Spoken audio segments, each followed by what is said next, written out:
who is representing the IG. The ongoing floods have led to further challenges and impacts across various regions in Kenya. This week, that is 1st to 7th of December, rainfall is expected to continue over the southern parts of the country, with a reduction in intensity and coverage over the northern parts of the country. Isolated storms and heavy rains are likely to occur over a few areas in the highlands, east and west of the Rift Valley, South Rift Valley, the northeastern lowlands, parts of the coast, Kwale and Lamu in particular, and northeastern Kenya, southern Garissa. Regrettably, ladies and gentlemen, an additional 6 Kenyans have been reported to have lost their lives in the last 24 hours. This brings the total number of lives lost of fellow Kenyans to 142. That is 1 child, 1 male in Tana River, 1 male in Taita Taveta, 2 children in Machakos, and 1 male in Kisumu. So that is the breakdown. Let me repeat again. Moreover, Turkana County has been added to the list of counties on high alert due to the intensifying floods. So as of yesterday, honorable ladies and gentlemen, while 37 counties have already been flagged as being affected by the heavy rainfall, but the ones that are most affected more than usual were 18. So today as we speak, Turkana has been added, so they are now 19, so that you can get your figures correctly. The escalation of the floods has also led to the establishment of 5 additional camps to accommodate the growing number of displaced individuals. Dadaab refugee camp has borne a heavy toll, with approximately 6,000 people displaced, as Dahagute, Ifo, and Hagadera areas have been submerged. Similarly, in Kakuma refugee camp, 352 people have been displaced and their residences have been washed away. Further, the Kianthenge, Dhingiraine, Kamarind C386 road has been severed, causing disruption in transportation and connectivity. Immediate efforts by the Kenya Rural Roads Authority are underway to restore access along this route. So let me repeat again for ease of clarity. The Kianthenge, Dhingiraine, Kamarind C386 road has been severed, causing disruption in transportation and connectivity. Immediately, efforts by the Kenya Rural Roads Authority, in short KERA, are underway to restore access along this route.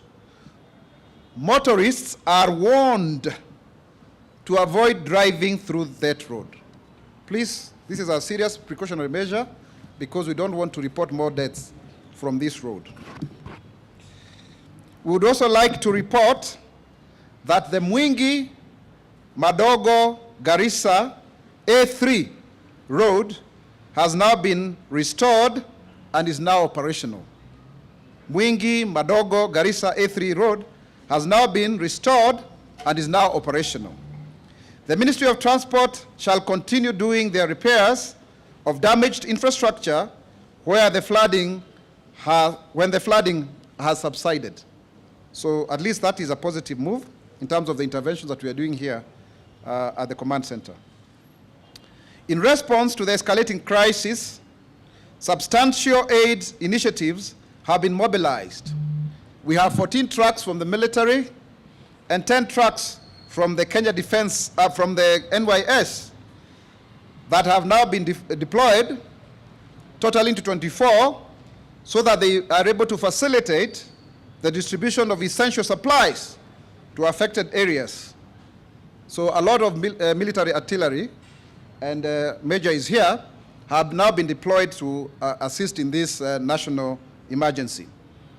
Furthermore, military aeroplanes and parachutes have been deployed to assist in the urgent airlifting and airdropping of food and non-food items to inaccessible areas. And we are receiving a lot of requests.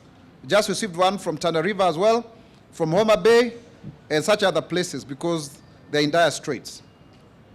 We therefore urge the public to remain vigilant, adhere to safety guidelines, and cooperate with emergency response terms. The National El Niño Emergency and Disaster Response Command Center remains operational and can be contacted through, please, we have two numbers now, 020-215-053. Let me repeat again for clarity. 020-2151-053. 020-2151-053. And now we have a toll-free line as promised, which is the toll-free 0800 721 571. 0800 721 571. And please, we are insisting the 0800 line has no charges. This is for reporting of emergency or any other incidences.